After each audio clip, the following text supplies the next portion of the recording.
Thank you. We're here to discuss our strategic plan. As you remember, we've already done all of the strategic plan for number 1, and there were some areas that could have been yellow that were still pending data. So now what we'd like to do is review with you the other goals, which are 2 through 5. And 2 has to do with technology, and you'll notice on the very first page. And we have a couple of them, of our individuals here. Tammy has some things in goal 2 as well. So Tammy, you want to go first? Okay. And actually, my goal that I wanted to talk about was actually in 1, the tech, Okay. In regards to substitute teacher improvement of the fill rate. It was 1O, letter O. You do not have that one. We do not have that, but I'll read it to you. It's just a 1 sentence, so it's really pretty easy, but actually it's a very difficult task. Explore substitute teacher solutions to improve the fill rate and reduce the time regular staff is utilized for coverage. Our fill rates were actually as low as 75%. During some months, and that is a huge hardship on teachers and our support staff in order to cover those classes. So clearly we needed to do something to rectify that. So basically we met with an outsourcing company, and we had talked about that before, and the cost of the outsourcing company really was a lot more than what we could truly afford. So we had to figure out how can we do this a different way. So I met with my team, and we looked at how we hired substitutes, and we totally revamped our sub-hiring process to this date, and that happened at the end of November. So we've hired 191 subs since December, which I was very excited about. Currently we have 697 subs in our pool. To this date, now we are seeing fill rates at 89%, which I'm still not happy with that, but, and that's the average monthly fill rate, but Fridays are pulling me down. Because Fridays, and everybody hears that stat, Monday and Fridays. So Fridays are pulling me down, but basically we are seeing at least a 90% fill rate every day. Like today, our fill rate was 95%. So I was very happy with that rate. Some days I'll come in and I'll see a 97, and I run over and give my lady that handles subs a big hug and tell her, you know, keep it up. But what we are looking for the Friday dates, like today I talked to my lady and I said, look, you need to take and send out an email to our current subs in the pool and say, hey, we need you on Fridays. So please make sure that you are looking and picking up work. So we'll send an email blast out to people and see, hopefully that's gonna help us. Another thing that we're going to change is currently we have a rule that you have to work every 6 months in order to maintain your status in the sub pool. We're looking to change that to once every 3 months, so that'll keep people working more regularly, and hopefully that will keep people wanting to go and accept jobs. Will it do that, or will it have the other effect? Oh, go ahead. Well, if you have someone that's working once every 6 months, that's really just, it could be the way our school year happens. They may not even work in a school year depending on how things happen. So we just really want to keep people in working, because once you sit out for 6 months, there are so many things that change. So we would like for people to do their best to try to work once every 3 months. I'm okay with it. I could just see it going potentially. Yeah, going well, the other I way was as a well. little nervous about that Because too. we have, I mean, we see every board, not every, but we see the drop list all the time for inactivity. So. Yep, I was nervous about it too, but we have to do something outside of the box and different than what we've been doing. So we'll try it. If it doesn't work, then we can go back to the 6 months. But we're going to notify everybody in their June notification when we ask them if they want to stay or come back to work. Okay. I don't know if this is legally possible. Could you cut a little bit from Monday through Thursday and add a little bit to Friday to make the pay more? Well, you know, I've actually thought about that and looked to see maybe we could offer like some type of stipend on Monday and Fridays. But typically, If I want to allocate any more funds, I Right. would just say pull down. oh no, yeah, Pull we a hair. can't. No, yeah. Pull a hair off They, Monday through Thursday and add a little yeah. more to Friday. If Yeah. that, you know, That- look at your days, see which days are your Monday, worst, and yeah. make those days pay more. Yeah. We do have a pretty good rate of pay for subs, but to reduce it on the middle of the weekdays, I know you would hear about it because the subs would be emailing you, why are you doing this to me? So, And we would tell there them be- so that you would come and Right. sub on Work Friday. on Or Friday. some other type of Friday, incentive, right. some other type of incentive to help out on those days. That's It's just an a question idea, that yeah. I did. It's an idea. Yeah, thank you.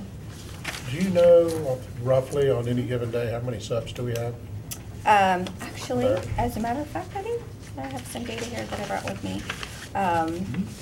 And it's fun to watch the days, well, not really fun, but you can tell on days like, specifically before rodeo day, because I know that's one of your favorite days. 361 teachers called in. So that's 10% of our workforce that did not show up that day. But typically, it looks like it's around days for rodeo. Well, and then on that Fair day, Monday, fair there day. were 331 the following Monday after rodeo day too. But 250, or usually at least 200, but 200, 250. Another thing that we did. 6-7% every day around. Mhm. Another thing that we did to help us in regards to the subs was our professional development department looked at offerings that they had during the week. We tried to adjust those to make sure that they weren't held on Monday and Fridays. And then also, we offered some on the weekends and provided the teachers with a stipend to come in and take the workshop.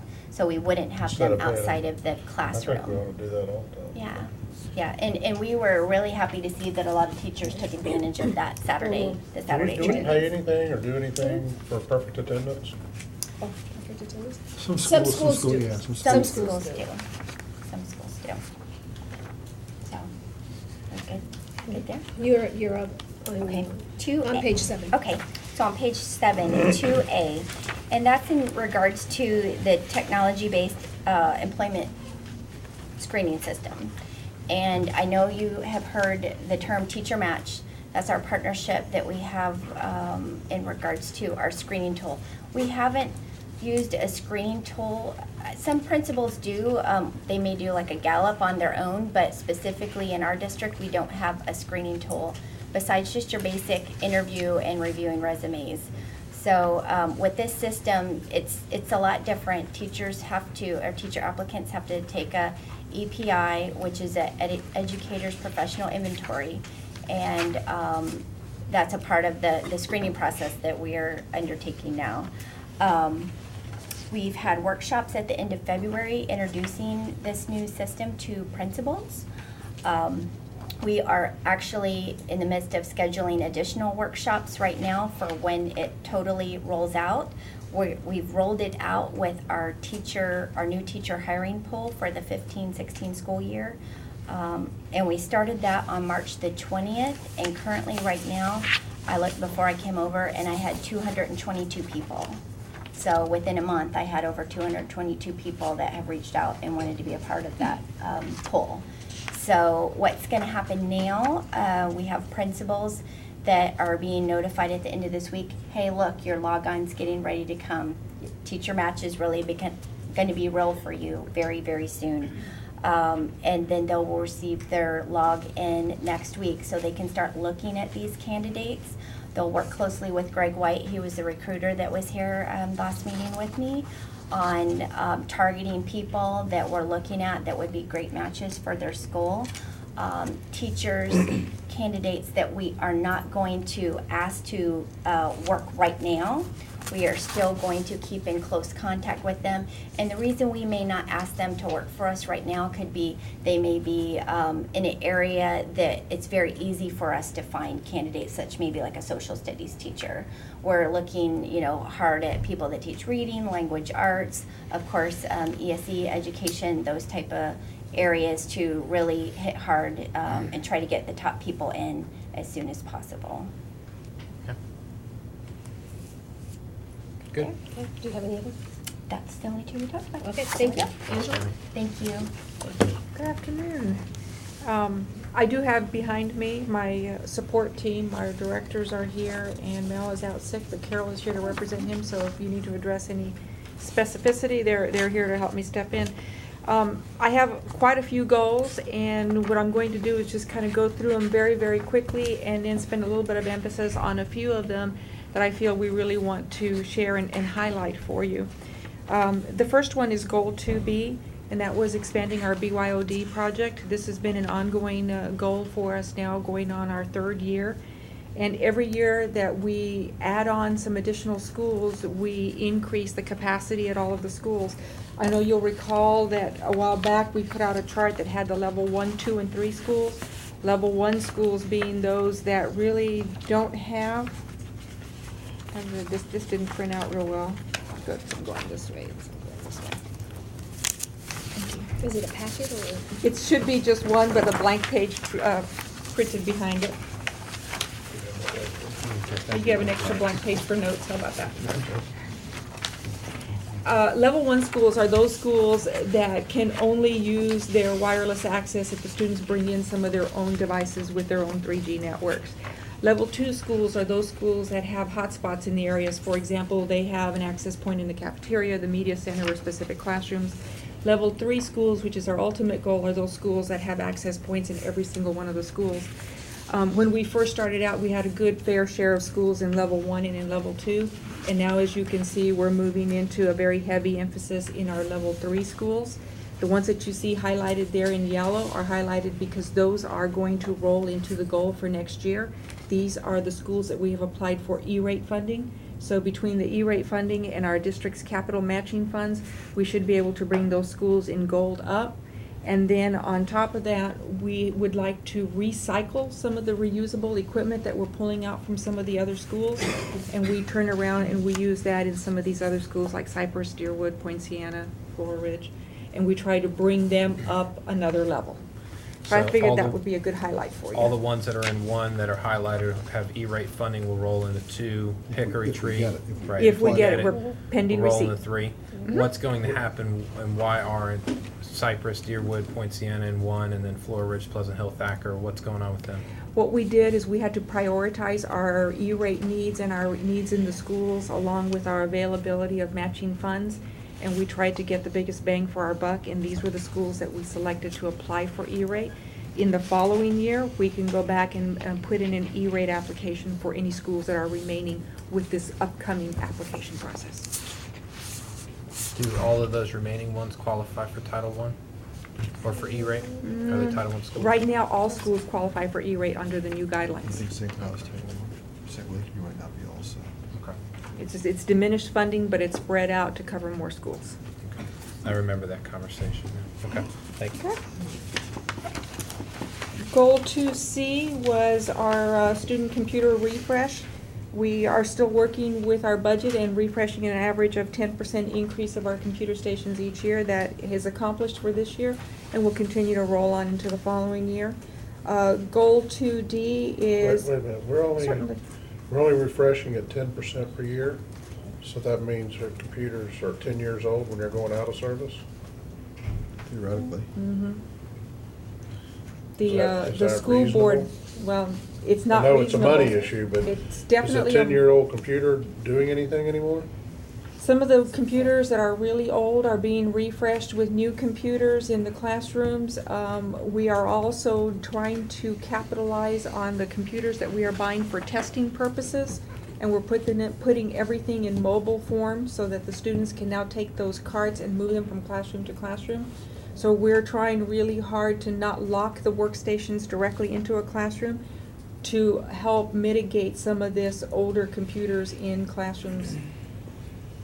A few years back, our school board allowed us a $1 million budget for a 15-year cycle to refresh the student stations at this rate. And this is kind of what we're dealing That with. one's about 4 years old and it's at the end. I mean, it's, Technology moves very, very quickly, so we do the best to try to keep on top of it. We also continue to work with our schools to develop in their own funding sources so that they are also refreshing technology. And we're working at it from 2 ends. I can jump around, that other What goal schools will have come by developed- What to. schools have developed their own funding sources to do this? Just a few Several examples. of the schools, one of the schools that we really take a lot of pride in who provides a lot of their technology is St. Cloud Elementary. What's their They find- what's their funding source? Where'd they Their find funding money? comes from their own, their budget, their So discretionary budget. it's not from community partners and No, things like that? no, Okay, sir. okay, No, it's okay. from, it's being creative with their discretionary funds I get it. That's and great. distributing it, and some good planning. Is there any concern in the next 1 or 2, 3 more years that we're gonna all of a sudden go, if we don't replace 40% of them this year because they've gotten too old, or we can't continue to function? Yes, sir. We're gonna reach that point. As much as we try to continue to refresh, in the past 2 years, If I you have know to when tell that you. is, I think you need, not today, but at some point, you need to tell us where that roadblock, or where that cliff presents itself. We will be able to work on that information for you very shortly. We are just now opening up our technology resource inventory, which is a state tool that helps us to determine what is the age of the equipment in our schools as well as the amount of equipment that's in our schools.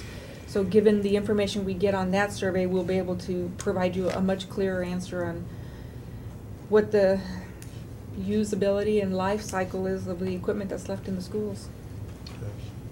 I think it's Okay. important to note, sorry, Angela, Go ahead. important to note though as well, this goal 2C has less to do with refresh, if I'm correct, and more to do with adding additional capacity. Mhm. Yes. So it's not so much about cycling out the older workstations as much as it is adding new workstations. And there's a natural flow that will happen with that, I know. I mean, certain ones we're having to get rid of, but the primary focus of this goal is increasing the total number of stations available in our campuses, or on our campuses. It is, and I have to tell you that we have also had to prioritize and make sure that our schools were ready to meet testing needs. Sure. So oftentimes, the availability of these newer models, we pushed them into the testing realm and moved some of the older lab computers that were in the labs into the classrooms, trying to recycle and utilize as much of the equipment that we have, not the demonstration, but the hardware that we're using in the schools. But testing has taken a priority, and testing Sure. has certainly dipped into the availability of us to refresh some of those older stations in our classrooms. How close is the district to the total number of computer stations that it desires? I understand it's an increase of 10%. What is the goal that we're looking at in terms of numbers? Mr. Soto, ideally, I'd like to tell you that we'd be a 1-to-1, one computer per student, Well, and that's what we are Okay. continuing to move towards. In fairness, Now, we I have- were at 1 to 6 at one point, we were 1 to 4, we're closing the gap. So we're going to 1-to-1. Good. Now, what is the difference right now in usability between a computer workstation from 2012 and 2014 or 15? What's the difference in usability? If the computer meets the minimum specifications for testing, we consider that a very acceptable unit, and those are the ones that we push into the testing area first. Once they do not meet the testing specification, those are what we consider the older models, and those are the ones that we work towards recycling out. All right, all right. So they don't have to be, we don't need actually new computers in order to meet that 1-to-1 goal, necessarily. No, we could definitely move down to a lower model, and we do work with an advisory committee of principals and teachers when we talk about setting the standards for the equipment that we want to place in our classrooms.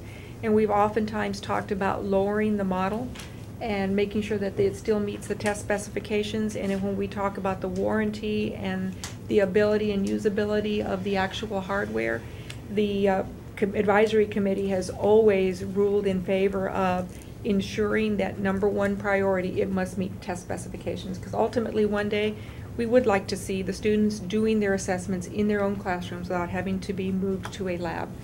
And if we ever get to the point where we have that kind of hardware in our classrooms accessible to our students, that's our ultimate goal. Does anybody That have would be a beautiful place to be. Does any district in Florida have that? No. They have it in pockets, but I wouldn't say that a whole district has I it. don't think so. And we're working on a few pilot programs within our district to get to the 1-to-1. This one ties directly into Goal 2E. And 2E was an initiative to refresh the teacher laptops. And this has been very successful. We have set aside that discretionary portion of their funds, and we've earmarked it specifically only for the use of teacher refresh. So those purchase orders are monitored very closely by us, and nothing is approved if they're not the acceptable models that teachers can use to run technology in their classrooms. Of the budget that we set aside for them, year one, which was last year, they used 72% of their available funds to refresh student stations. The remaining the remaining portion of that can roll into the following academic year.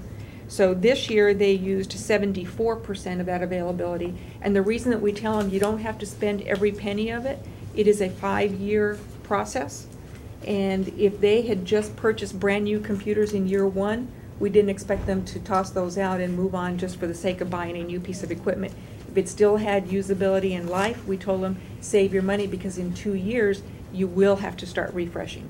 So some of those administrators are being very, very smart in the way that they are choosing to spend that money for teacher refresh, and it's only for teacher refresh. That came out of the individual school budgets. That wasn't an added funding source from the district. That was, here's your individual budget, but you have to spend this on this. It was a set correct? aside from their allocation, correct. It was a set aside from their allocation. Which some principals like and some don't. Well, yeah, you're right. I know. We don't like categoricals from the state particularly. I've gotten lots of questions about it, but in the long So run, do they're I. all extremely grateful for I it. told them they work for the superintendent. I'm gonna tie goal 2F and goal 2G together because they do kind of dovetail. 2F is talking about the enhancements to our data center. When we took on our infrastructure wireless upgrade project, it required infrastructure at the school level, but it also required a tremendous amount of infrastructure at the district level to make sure that our data center was set up. We needed to make sure that we had the hardware to support the increase in the bandwidth that was necessary to accomplish our testing needs. We needed to make sure that we had our iron ports and our filtering system because we increased our internet availability. We increased the requirements for much of the hardware to support those. We also have our 2 core sites at Liberty and at Harmony. So when we improve one, our data center here, we also have to look at improving the other 2 sites. The reason I tie it to 2G is because it does ultimately extend to the improved ability for our students to learn digitally. And we are talking about replacing the life cycle equipment in the schools. We've been able to replace 6 of the servers at the schools, and those are designated, as you can see in your notes. We've been able to increase the bandwidth. We've added some support systems, our new service desk to help support the schools. We have done some tremendous work in restructuring some of the sites as far as their closets, their MDF closets. All of the hardware that we put in there, we redesigned 2 schools, Parton Settlement and Bella Lago. Part of that, just as an FYI, at Parton Settlement, we have chosen to pilot some new equipment that is far less expensive and could be a cost savings to the school district. Thus far, it has been working. They have started testing, which was that's our true litmus test, if they can pass through testing on the new equipment, and they are doing very well, comparable to all of the other schools. So we'll be looking at using more of that product as we replenish. We're really looking at end of life cycle in the schools and starting to evaluate that so that we can move them forward. And part of that is tied into some of our E-rate funding that you saw for bringing the elementary schools on out. Let's see, what it was one on my, I had one more, 3F. Do you want me to go into goal 3 or wait until you Yeah, get go goal into 3? Okay. 3. Well, 3E. 3, expand the use of video conferencing? Sure. Safari Live is the video conferencing system that we use in the school district, and we have used that as a mode for delivering a lot of our professional development. Thus far, we have done 74 Safari Live sessions. And I'm glad that you asked that question about that goal. That one is still considered in progress because we didn't meet the high level that we were hoping to. This was our 2nd year using Safari Live conferencing. In the first year, the numbers went way up. It was a wonderful tool. It was brand new. Our support staff was really using that tool for training purposes.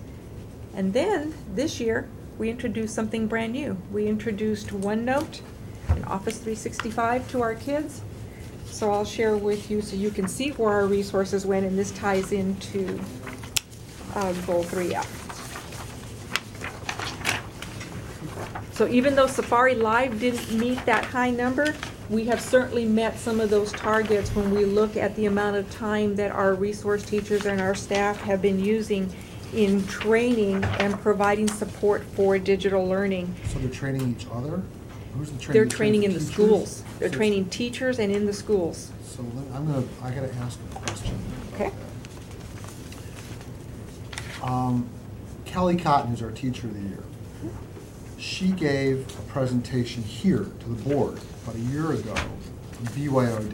Most compelling presentation I've ever seen sitting on that board by any teacher anywhere. Explain to me what we're doing to capture, and now that she's teacher of the year, she has that added panache to her. So explain to me what we're doing to use the gold standard she set so she could train other teachers through this methodology. Whenever available, and now as a teacher of the year, we can utilize a little bit more of her time and actually take her on to do some other trainings at schools and provide that kind of a model. What we do with our MITD department under Dr. Malpace is we work closely in the schools to bring out and highlight those kinds of skill sets and levels at the school level, and they do training there. We also do bring them in on occasion to do training with us. For example, we've got some big training summer camp coming up, and we are utilizing the resources of individuals like that So in our for- training. Okay, so that's all good, but let's take it one step further. Let's say that teacher is unavailable for whatever reason on day A or day B or whatever.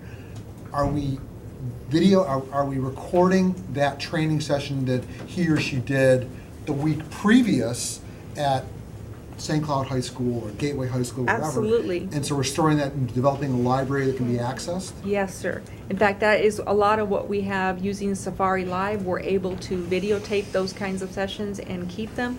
We also have some new technology that we have just put in our professional development classrooms that allow us to tape those kinds of sessions and replay them Okay, at a so later is date. it digital content or online where they get access online, or is it actually DVDs? The content. The replay of the sessions? Yeah, Live it's being streaming. recorded. Yeah, Live streaming. Okay, so We store it. So and- we yeah. capture it, Mhm. and then someone can just click on it and go to it. Correct. If you could send me that link, I'd like to see that, please. Okay. Not right now. I will make note of that, and Dr. Pace and I will get back with you on that one. I can show you Thank some of those pieces. No, but on that, wouldn't having and using and expanding that also help with regard to what happens with substitute teaching? So I understand we have some very capable subs, but if we had a bank of all these incredible lessons that are being taught around the district, and a teacher preparing for a sub to come in could say, first period, I want you to show Show this this. teaching instruction on this, and in this period, this. There- Wouldn't that there- help solve some of? Yes, it would. There are some teachers who are currently doing that. They send the information to the children the night before, and then the very next day, the substitute comes in and just carries through what the students learned the night before, and they have a video of all of the information. like The teacher, Khan I mean, Academy I've seen, Light. yeah, I've seen this already at Neptune Middle School, where that's exactly what happens. It's all videotaped, the teacher videotapes it at home, and then comes and shows it to the students. So it is something that we can begin doing. Yeah, and maybe we aren't purposeful about expanding that throughout the district? We haven't done that. Okay, that might be something for us to really think about. I could see that really helping solve some of the needs. You know, we hear from time to time from parents that get concerned because, you know, they've had a sub in their class or Yes. whatever for an extended period of time due You get to pregnant, watch a yeah, lot of, whatever. a lot of Yeah. movies. Yeah, and if Yeah. instead we have that library, it's where we know that there's still quality instruction that's always taking place in those extended periods, even the short period for that matter, it would be good. And it's interesting because yesterday we met with the SAC cadre, and there were some substitutes there who were saying sometimes the teachers don't give us enough. Right. So this would give them an opportunity to actually have lessons prepared for Will you them. look at, and or this is just my thought, will you look at with whoever, Angela, Tammy, whoever you need to, and kind of put together a package on what that might look like and how we can implement that? Well, what I'm starting to do is, as you're talking, I'm jotting down notes in regards to other strategies that we would add to this. Okay. The board, do you like that idea? Yeah. Sure. Who's the head board? Thank you. I wasn't looking for it, but I'll take it. Now, Angela, I have one other question. Absolutely. We talked about the implementation, the expansion of Safari Live, and then we switched over to the use of all of these other products, is there a direct cost that we're incurring? I don't remember for Safari Live, and are we getting the full value for our cost if we're not getting the expansion or implementation that we were targeting? We certainly are getting the value because along with the Safari Live ability to do live video conferencing comes the entire storage of library of digital curriculum and content. Okay. And that is definitely being utilized. Okay. We didn't put that in as one of our goals this year. That was a goal the previous year, and it continues to be highly utilized. Okay. And then as we look at these others, like training type, Smart Notebook, Office 365, Discovery Ed, iPad training, OneNote, OneDrive, OneClass, all this stuff, we're paying for each of these, or are these? These are our resource teachers. What you see in here, this statistic sheet, is what we are paying our resource teachers to go out and do for us. Okay. So it's still costing us money. And I guess my point is simply that I'm not saying everybody needs to eat vanilla ice cream, that's a J thing, has to eat vanilla ice cream, but if we're spending money in one arena, having duplication of same type of services or products may become, number one, cumbersome, and then number two, cost prohibitive for us to continue to do. So I just want us to think about that. Do we start to pare this down, or is this the right way to go, that we have multiple platforms and options that are available? I think, I'll use my own company, which is far smaller than our district, but I put everybody onto Apple platforms, and everybody's using iPads, iPhones, and iMacs all day long, and there's just constant collaboration. If I'm not there, anyone can help anyone else in the office of the company manage things. District-wide, it might be one of those things we think about as well, you know, being in sync all the way across. And we have been there, which is the reason that we offer services on 2 of the platforms. Primarily because we have the user end, which is all of our Microsoft, all of our devices, our platforms.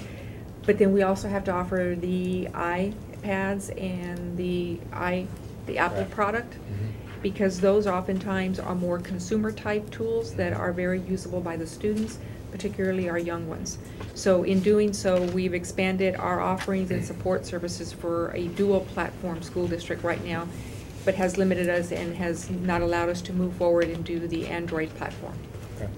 For I that see it. reason, it's cost prohibitive to spread our wealth so far, but when we consolidate and we focus, we can be far more effective. Yeah, and I think that the other point is that a lot of times people are more apprehensive to adopt technology because there's so many technologies, and so they're not an expert in any of them, so they don't feel competent.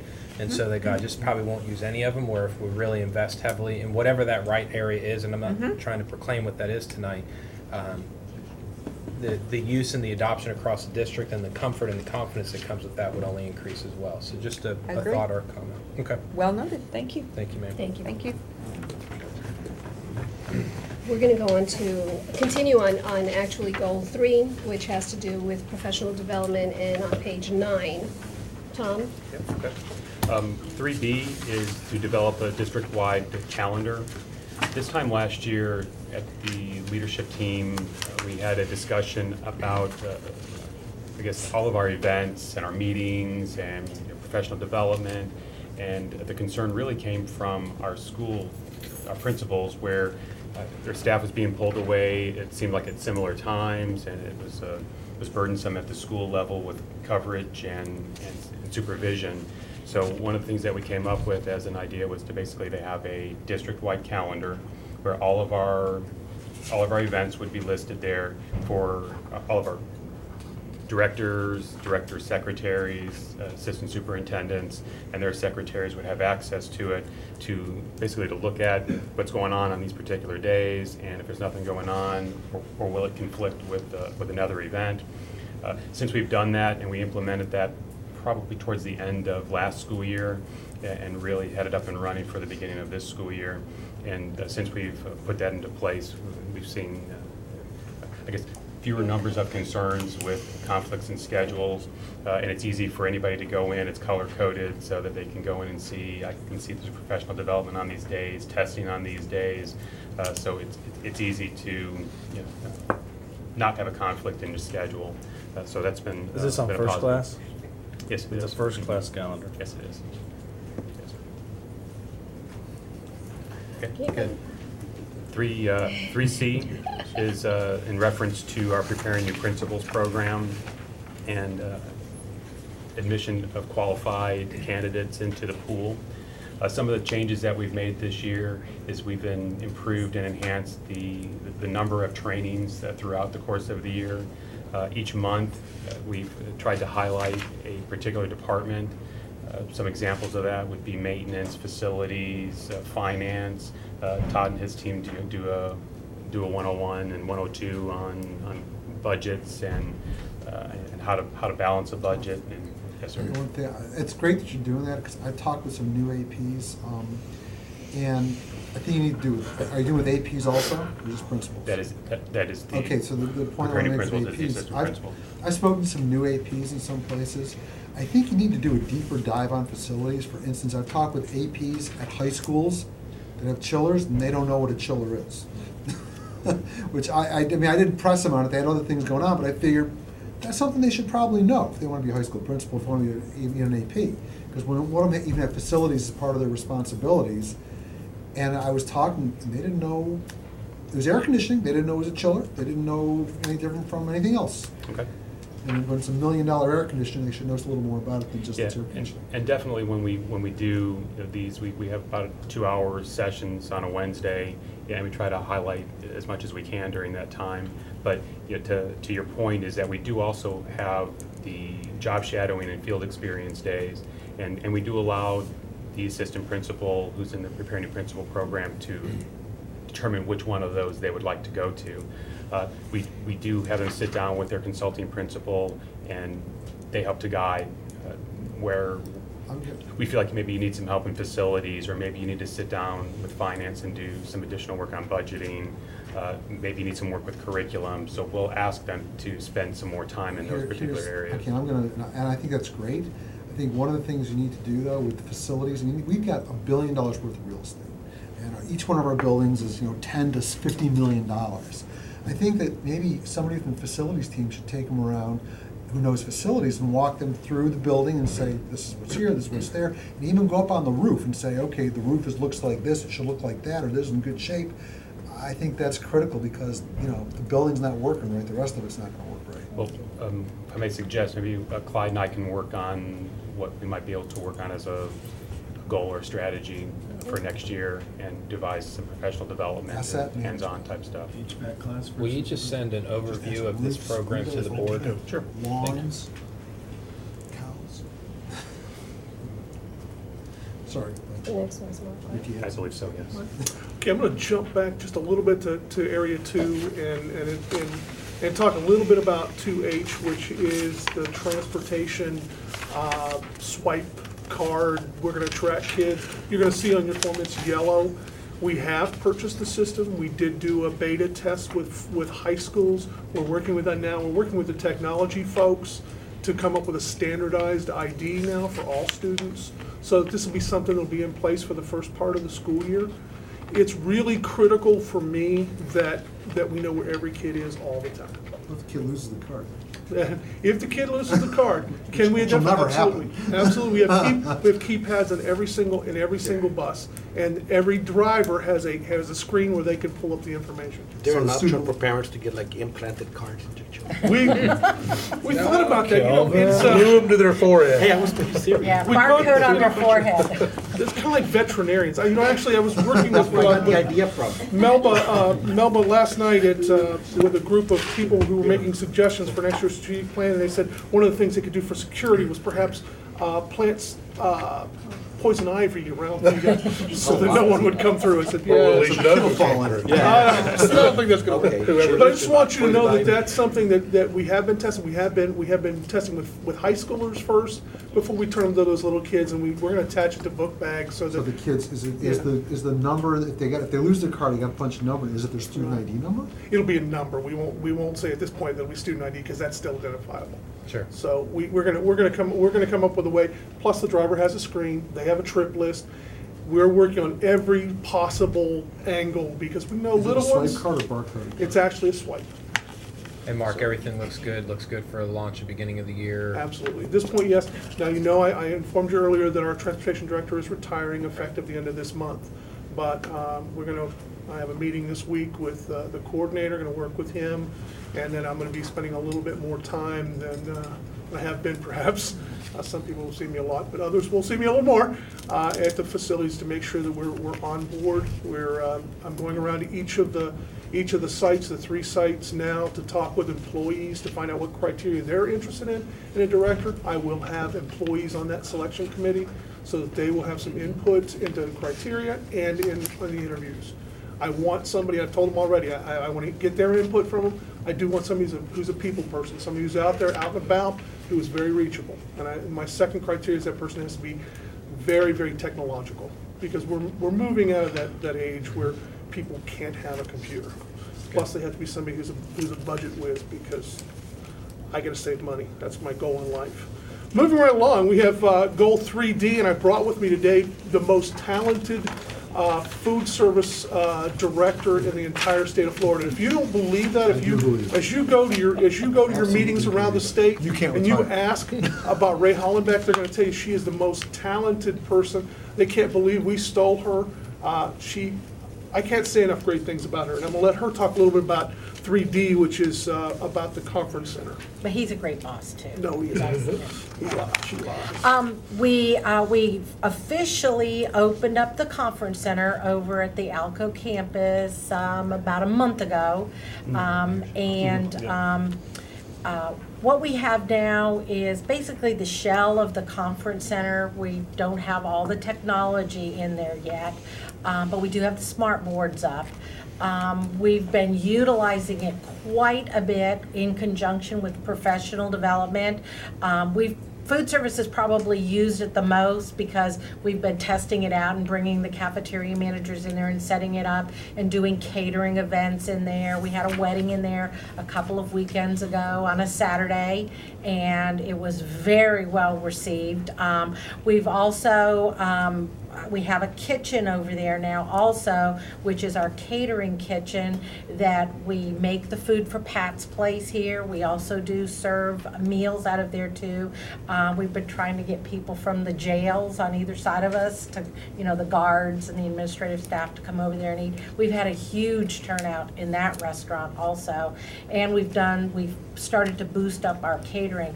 Our goal eventually with this is to make it a full-service conference facility with being able to use technology in there.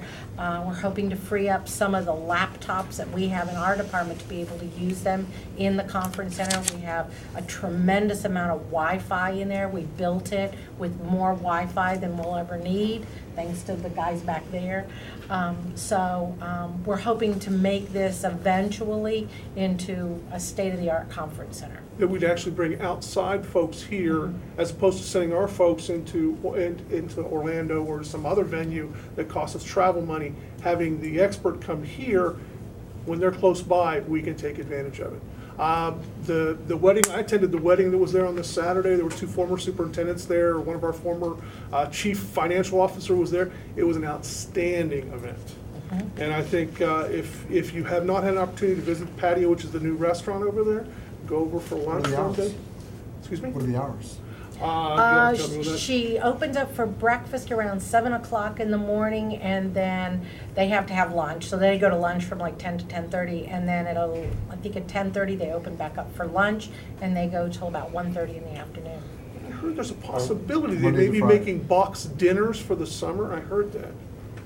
Yes, that is one of the things that we have. Box dinners, because we have long hours in the summers with the 10-hour work days for staff, so that staff can stop by there on their way home, take home a box dinner for the family, so that when they get home at 6 or 6:30 or 7 o'clock at night, they've got dinner for them. We've already got a menu all scoped out so that you can feed a family of 4 and pick it up either at your lunchtime or pick it up, and then. So Know that every single expense in food service is paid for 100% by food service. Right. That means that they're completely and totally self-sufficient. And that is tremendous. So she is quite the money manager. In fact, we're going to talk about the goals for 15-16 at another date. One of the things that we're doing in that area is we're trying to build up the number of students who eat in our cafeterias for breakfast and lunch, because it's actually profitable for us to do that. And we'll explain that more when that date comes. Right, with the example of the wedding, using standard facility use agreements and outside. Yes, sir. organizations and entities are able to lease that space from us and utilize it They have to for provide us comp- with insurance, Right. and they pay a fee and everything else. Risk management has a whole different category set up, and we drop whatever if they're a school board employee, they drop into one category. If they're not a school board employee, they drop into another category. So they already have that all set up, and we just follow their rules and regulations. And as you know, Osceola really does not have venues for events like weddings and things like that. Unless you're a member of the Eagles or Moose or whatever, there's no place for you to go. That's very pricey compared to this. The menu was fantastic. The service was unbelievable. I'm telling you, I was tremendously impressed. There was about 90 to 100 people. And they got married there. out underneath the oak trees, Yes, which is it's absolutely beautiful. beautiful I out had a there. good day for it. And then if It's beautiful. organizations or companies want to lease a space for training purposes, they can, they just coordinate follow directly them. through you. Well, they go Or your through our department, catering manager, Lacey, and she caters all that. She books the rooms, and if the rooms are not already booked Sure. by a school board organization, then we'll book the rooms. And the room is available on First Class. Anybody can go in and look and see whether or not it's already booked. It's called the Patio Conference Center, and anybody can go in there and look and see if it's available. Keep in mind, there's one large room, and then we have multiple training rooms in that same building. Mm-hmm. So it's the way to maximize the use of a facility and make money. Mm-hmm. There's nothing wrong with making money. Nope. Thank you. Next, I have 3G. If you'd like to Oops. Stick to that one. go ahead and do that one if you'd like. Okay. Mark also wanted me to talk to you about 4F, which is partner with community stakeholders to address the feeding needs of the FIP population. And one of the things that we've been doing is the supper program. And we originally started the supper program over at Parkway Middle School. It was a resounding success. So then we took it then to Discovery Middle School and have had an equal amount of success. Our latest venture, which just started at the beginning of this month, was the Boys and Girls Club right across the street from Kissimmee Middle School, where there's about 200 to 300 children there in the evening till about 9 o'clock at night. And so we are feeding all of those children supper that come there, and that has been a huge success over there. We had a little bit of difficulty to start with getting the food across the street, but once we worked it all out, it's going fantastic. To go forward with that, I have put contacts out to Child and Family, the Department of Child and Family. They're the ones that administer the supper program. Well, they also have other programs where for children on weekends and holidays to eat. And so one of the things that I'm going forward to try to get in contact with them to see if there's any way possible that we can at least feed the homeless hotels on weekends and holidays, because those are our children that are by far the hungriest. And if there's some way that we can partner with that department, the State Children and Family, to see if we can feed those children some way.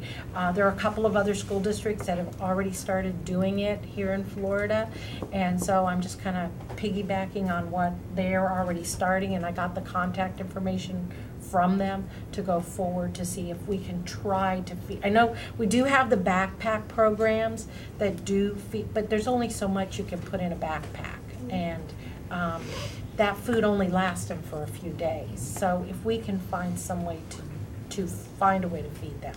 The other thing that we're doing is expanding our summer food service program even more. We're going out to the low-cost housing complexes in the area and seeing whether or not we can pull one of our trucks into their parking lot and let the children come down, get a meal, and go back to their apartment, or they could stay right there and finish their meal and eat. So we're trying to get those children that don't go to the parks, don't go to summer camp, don't do that, they're basically in the house all day long by themselves, and trying to get them some food also. So we're looking at ways to try to feed our hungry children. We are the community. Is there any coordination with the Council on Aging, who does a lot of this type of stuff too, to make sure we're not duplicating efforts on fund, not both spending money on the same things, or we're getting the biggest bang for the buck. Well, we can. with the summer food service program, we're the main entity, so if anybody in the county wants to do that, they have to go through us. Department of Agriculture funnels them to us first to determine whether or not we want to do that business or not. There's some things that we just can't do because of logistics and things like that. So there are some churches and things like that that still do their own summer food service, but they still have to come through us first. And I we're was part of even groups talking like- about the weekends and that kind of stuff. Yeah, we're part of groups like Feed Osceola, the Green Bag Project, all those we're part of that, so there's a lot of communication that goes back and forth between us. Anybody that's in those kind of programs, like the one that I was telling you about the children and from the Department of Children and Family, that we all have to work together to do that. They wouldn't give funding to one entity and then give us funding to do the same thing. That's why they're No, there I to guess that was my coordinate. question, though. Are there two different people giving y'all funding for the same sort of things that No. are not coordinated? No. No, no. Couple of quick things. I know, Ray, you and I have had some conversations about this. All of the funding on this, none of it's grant funding. It's all just part of the regular funding sources that we're getting through the federal USDA. government, right? And then I think Clarence's point I would agree with about making sure there's not a duplication. I think to some extent trying to help meet an immediate need and maybe bridging a gap, I could probably be somewhat okay with. But this is not an area that, my opinion, board, that long-term as a school district we want to be involved with. Our primary focus is education. I know we've talked about health and nutrition and how that contributes to a student's focus and ability to achieve, and I don't disagree with those points. But there also comes a point to where, and I've said this before, we can't be everything to everybody. I agree. And so we have to make sure that we're really careful about how far we go with this, because we can end up creating an expectation that we have to provide everything to everybody. And there are, I mean, like I serve with the Salvation Army. I know they do some things. I know St. Rose of Lima down in Poinciana, they have a food pantry as well. I would personally like to see, I understand the scope and the breadth of what we have the ability to do, but I would like us to see, if we're hitting an immediate need and doing a partnership with the Boys and Girls Club, something like that might make some sense. But if we start getting into providing breakfast, lunch, dinner, weekend meals, vacation meals, I mean, you go on and on, backpack meals, I mean, there comes a point where it's like, we're supposed to be educating kids, we're not supposed to be feeding the world. So we just want to find a balance in that, and I know that you're phenomenal. There's nothing against you on that, but just from a philosophical point of view for me, I want to be very, very careful. Board, this is my opinion, you might disagree, and that's okay.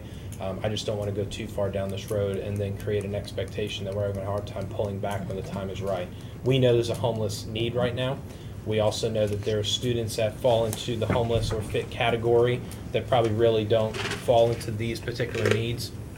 Hitting those that are in the most dire situation as a temporary community service component, I could probably be okay with, but getting too broad on this, I would have serious problems with. And I, to your point, Tim, I think that one of the things, I don't necessarily agree with you. I mean, here's the issue. Countywide school district is not the best model, but it's the model we got. That's what we have in Florida, whether we like it or not. And we're so large. We're the largest employer. We're the largest construction company. We're the largest transportation service. We're the largest food service. And, unfortunately, to a certain degree, we're a social service agency as well, which I'm not suggesting is a good thing. It's just kind of the way the world has worked and the way things are with us here in Osceola County. I think as long as we're getting reimbursements, which we are, so it's not costing us money, we're getting paid for it, and it's not negatively impacting anything. Once it has a financial negative impact, I'm with you. But if we can do it and provide them, a lot of these kids, they're not going to get a hot meal if not for school. And these backpacks, to a large degree, we're not even doing it. I mean, it's being provided by the Rock Church, by Celebration Foundation, there's a cadre of local partners that has been deeply involved with this for several years. Granted, our mission is to improve math scores, reading scores, writing scores, graduation rates, give kids big dreams, and send them out after 12th grade prepared to conquer the world. I'm 1,000% on that, and I know that for a fact. And you can't be everything to everybody. Meanwhile, everything we can do to help every kid be successful, if it's feeding them a meal, if it's helping them get technology, a pair of shoes, if we can do it, and it's not being a negative financial impact on us, I think we need to do everything we can to help these kids be successful in life. I tell you, if I could say, first of all, I am extremely pleased and I'm very proud of everything that I've heard you say today here, what you're doing. I agree with Mr. Wheeler here, and not to say that Mr. Washar doesn't have his point, but these are the times, and I see actually, and this may be unfortunate, so I think I agree with you, but I just see that, at least for the immediate future, this is the role that school districts are also undertaking.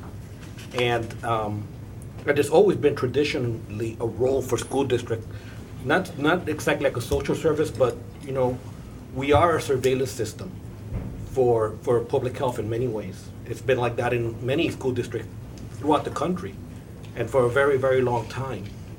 And so, just because I think that these needs are here, I don't see any time soon when they are going to be gone. I'm very, very pleased. I would definitely encourage the district to do as much as we can to contribute in that sense to the rest of the community. It's just the right thing to do. We really are a balance between what all three of you are saying. In many instances, we're the venue. We're the place they bring things to because we are the people, we can touch the citizens. The Project Green Bay, the backpack programs, those kinds of things, we send them home with kids on Friday afternoon because we have that ability. It's not that we're doing all of the work. Sometimes it's just we're not carrying the heavy load. But I want you to know we're not going to do anything that's going to jeopardize us financially. But in a lot of cases, though, we're the venue. We're not the actual provider. Well, and I'm aware of that, and I respect that. I actually agree with that, and that's why I use like the Boys and Girls Club as an example. Those are partnerships, and I'm familiar with the other programs that are taking place in the community. And in those instances where we do serve as the connection point, that's fine. That's collaboration and that's partnership. Right, and that's. But we've got to be careful, though, too, when we talk about reimbursement. We're being reimbursed by ourselves. All the money that's funneling through these programs is taxpayer dollars. And so whether it comes through the district to the family or whether it goes to the federal government and back to the family, ultimately it's coming from some hardworking citizen that lives within this country and is working hard to try to do it. And for every dollar we take out of their pocket to send to either us or the federal government, it's one less dollar they have to help support their own family. So we got to be careful about how we frame reimbursement because the government doesn't own anything. It's all the people. So. But we also understand that children don't choose their lot in life. Right. Adults may choose where they are in life, but children are subject to that. Yeah, I don't want to get off subject. this- That's just my Yeah. opinions, and obviously I respect where these guys are And coming I from. only but- see this with our neediest of our needy, our fit children, Right. doing things along the Correct. Thank you. Okay, real quickly on 3G, we want you to know we've got an online training that's currently being finished up by one of our former teachers of the year, Stephanie Middleton. She's developing an online training on active shooter that covers the signs of something, the actual event, and the post event. And we just want you to know that's coming up. It'll be this summer. Stephanie is inspirational when it comes to online learning. She's probably the most fantastic online learning teacher that I have ever seen. I mean, she's committed 150,000%. When she was chosen as teacher of the year, I couldn't have thought of a better person than her. But she is working on that. With me this afternoon, and we're going to start. Mark, hold on a second. If you don't mind, can we finish 3? Let's just finish. Okay, I'm sorry. Clyde, you have 3, right? Which one? I just wanted to point out one more thing about the active shooter. March the 30th, the sheriff's office did another training at Harmony High School. It was one of our work days, and usually once a year we try to hit an active shooter training, and it was at Harmony High School again. So they just wanted you to be aware that another training session had taken place. Okay, then Tom, you want to do the 4B? Yes. Okay. Last year, we had a great deal of discussion about the use of metal detectors and how we wanted that to look in our schools. And we consulted with law enforcement, and we also had a committee of school-based administrators, and the decision was made to do some random search. And we decided that we would do that quarterly for this first school year. We're almost through a school year, and I'm pleased to say that we've had a good turnout as far as schools being receptive to the idea.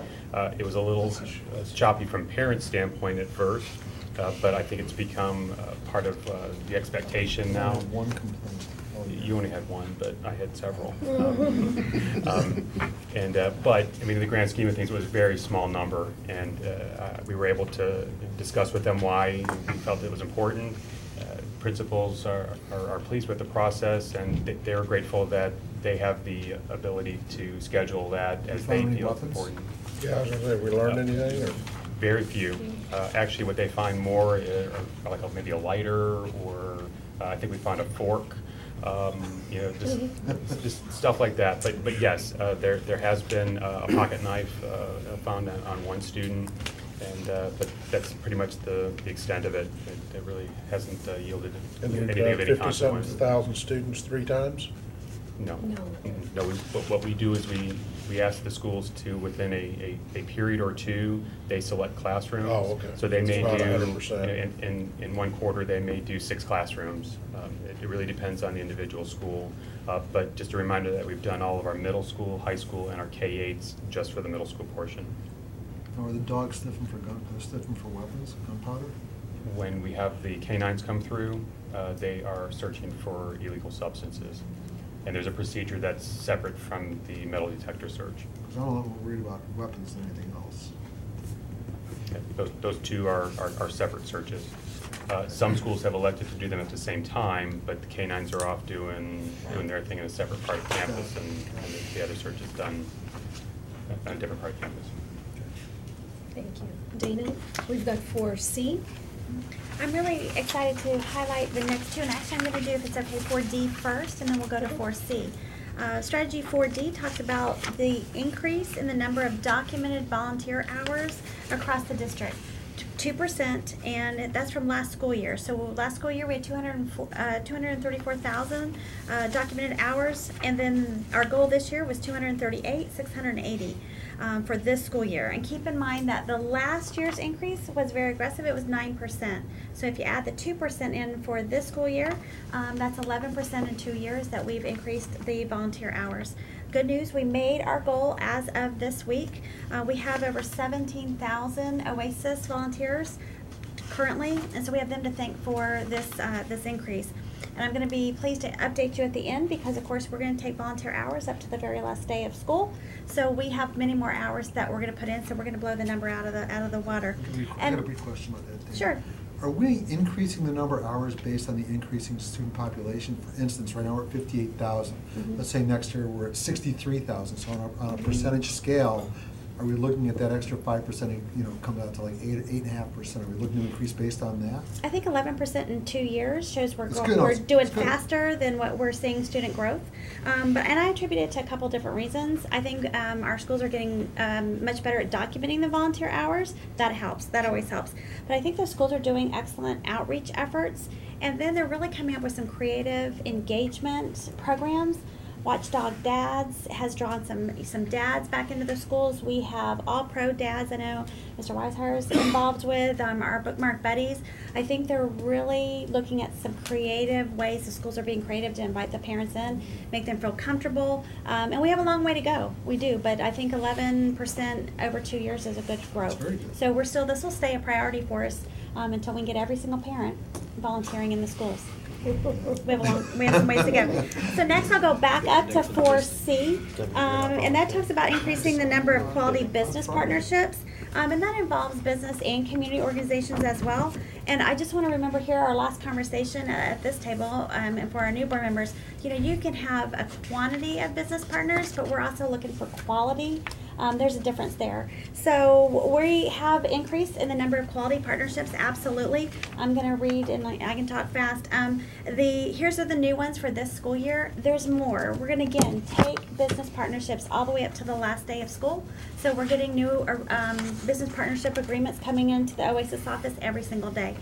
So I won't read them all, but Academy Sports, Hobby Lobby, Marshalls, Home Goods. We have a brand new, renewed partnership, very good now with SeaWorld. The Crayola experience at the Florida Mall has come on board with us in a big way. Grand Canyon University, Nightlight Pediatrics, Orlando Event Planners, and the list goes on and on. Again, Did you get it with the magic? I'll talk to you about that later. Okay. We probably need some work there. Sure. We want to create win-win partnerships, and so what we're doing is really trying to tie the business partnerships and what businesses can do to school improvement goals, not just the coupons and the student incentives, which we always appreciate, but really looking at strategic plans for each individual school and how can we match business partners, community organizations directly with schools to improve the reading, the writing, the science, and how can we do that? So that is always continuing, but we've seen an increase this year, so I'm pleased for that. Orlando Soccer too. Orlando that's Soccer, what I was just saying. we've had initial talks with them. Dana, what goal were you just covering? That was for C and C. for D. And I'm up to 4E. Yes. And Passing a handout. kind of falling into what Dana said earlier, 4E talks about middle school and high school drug awareness and child abuse or awareness programs. Part of what I want you to know is who the people are that touch kids every single day, who are there working with children. And Elizabeth Lane is the supervisor of school social workers, social work services. You probably have no concept of what social work services is. It is a huge umbrella. And she's going to talk to you about a really, really inspiring partnership that we have with Park Place. Thank you. In January, we were able to develop a cooperative agreement with Park Place to provide substance abuse services at New Beginnings. It pays for a full-time counselor who is there, who goes to orientation, and she meets with the parents of those students who have been recommended for expulsion due to substance abuse issues. The numbers do not look big, but these students are not only in individual counseling, but they're also in group counseling a couple times a week, and she's meeting with the families. The hope is, and the talks are now, to expand it to at least one middle school, if not more, next year. This is paid for by funds that Park Place has partnered with, and it doesn't cost anything to the district. We also have a cooperative agreement with CBC in Osceola County for services for tutoring and mentoring and mental health for those students who are at risk and don't have access to Medicaid. So that would be your undocumented students, your students that have just arrived and not been able to get Medicaid. And so we are providing services to those students too. We also have provided services to over 1,000 students by our access to mental health services, and these are through our cooperative agreements with our mental health agencies. And as you can see, the approximate cost of the services is well over $500,000. This is done through the school social workers and the guidance counselors making referrals, and us sending them to the appropriate agencies, and then following up to make sure that the students are receiving the services they're supposed to be receiving.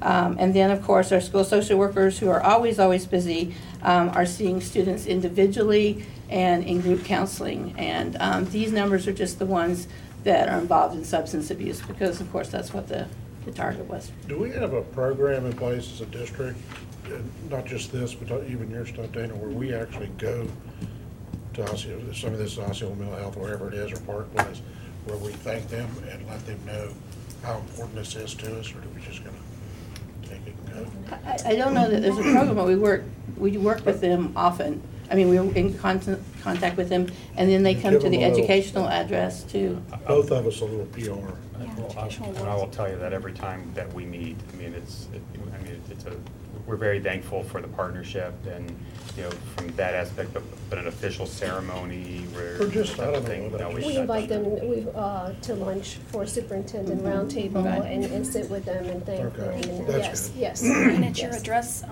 they're at the front The table. You educational have them address. right in, they're Or VIPs make sure at that your we meeting. know too, because we probably see a lot of these people a lot Because there's some of these people I would love to be able to walk up and say, thank you very much. We appreciate all the effort you're putting into this.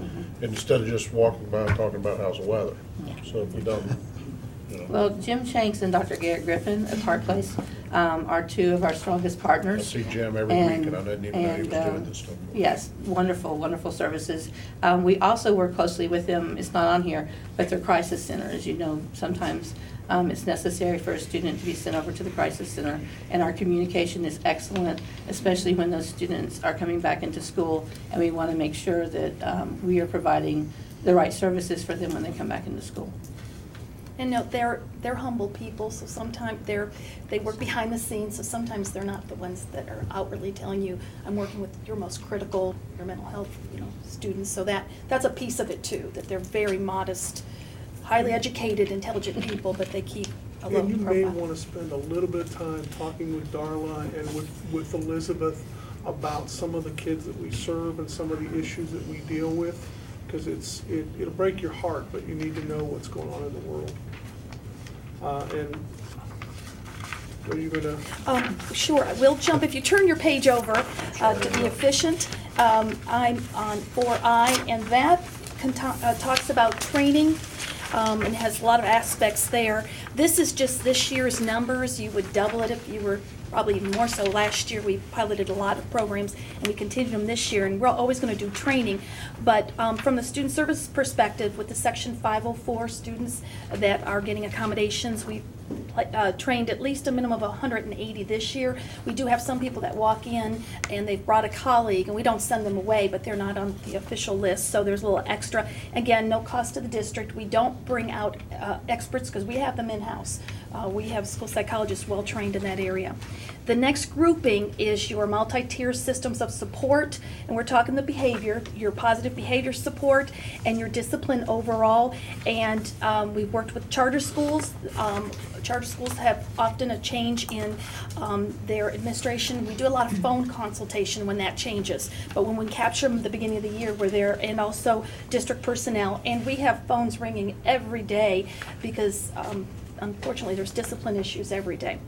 The next grouping would be your attendance, truancy, immunization, guardianship, residency. That's your front desk school personnel.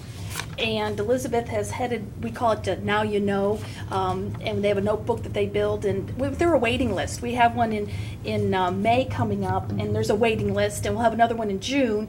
And if they could come all the time, they would, but their schools have to release them to come as well.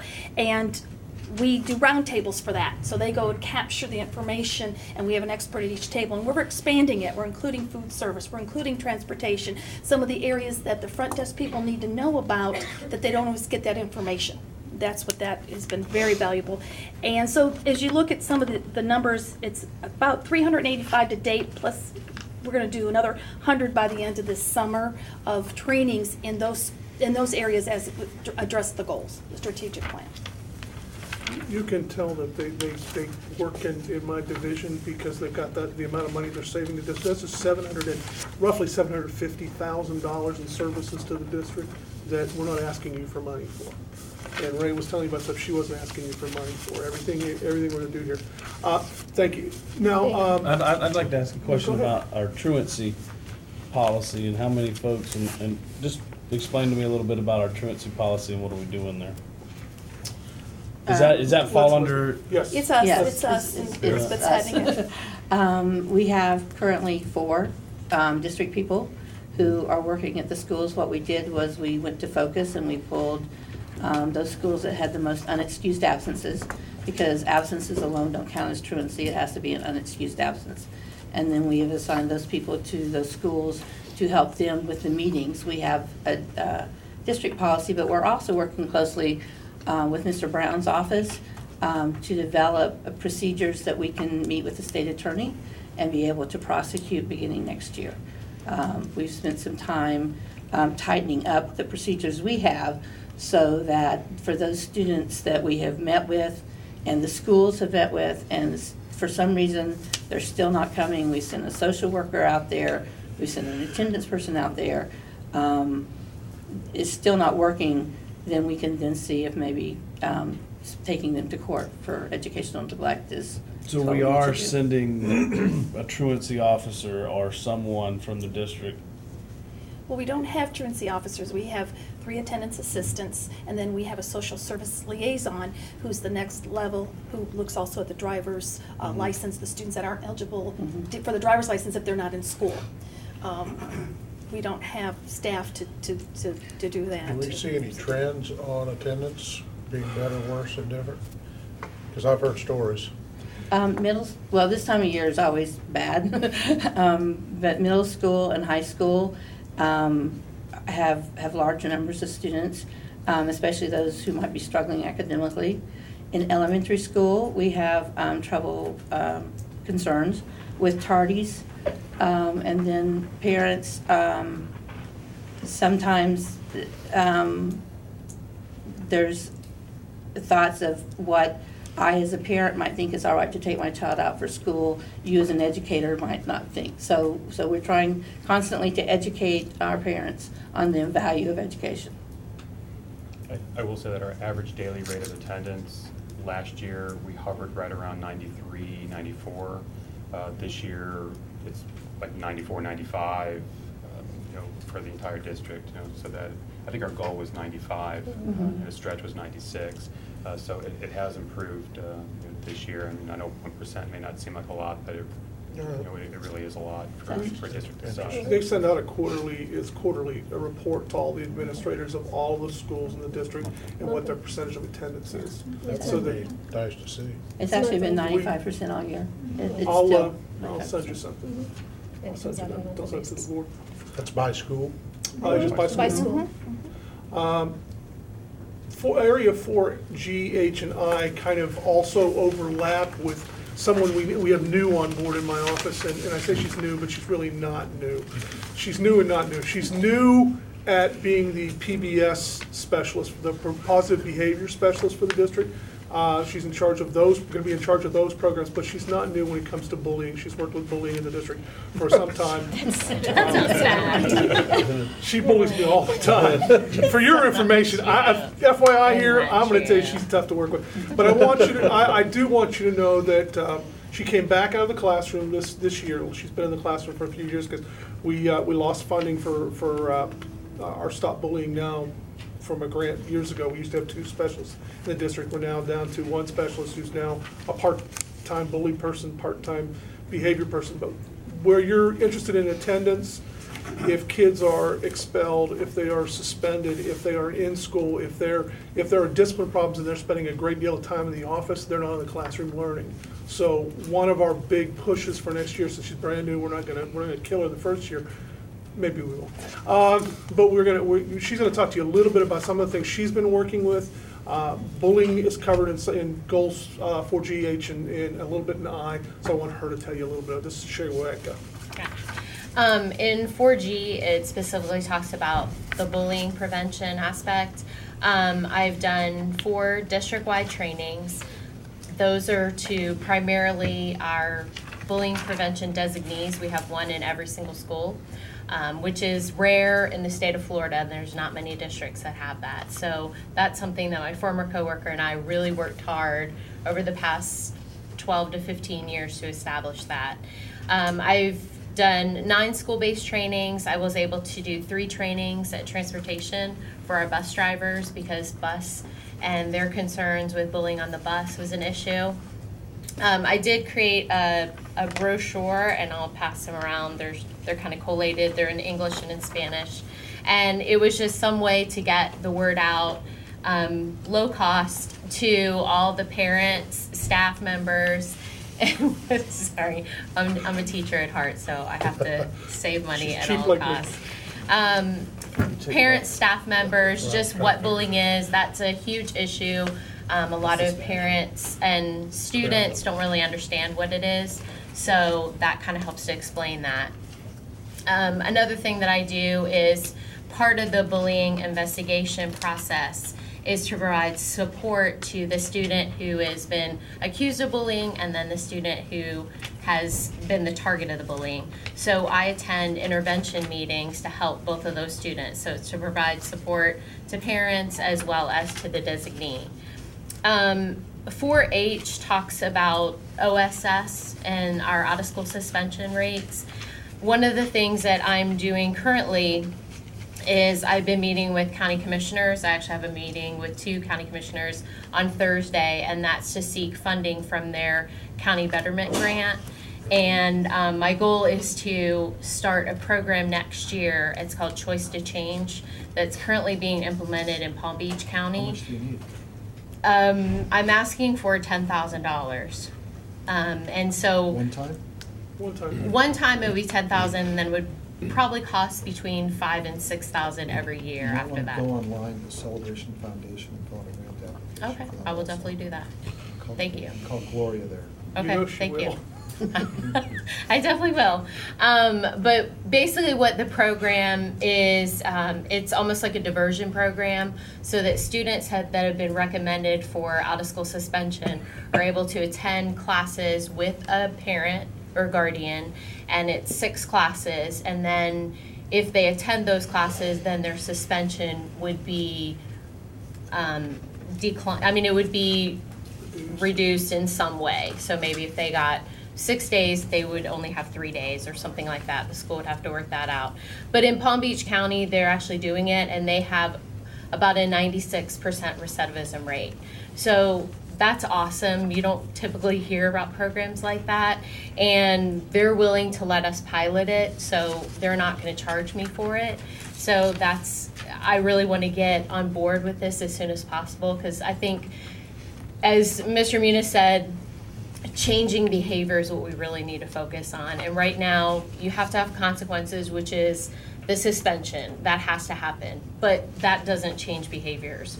So this will be something that will hopefully change behaviors.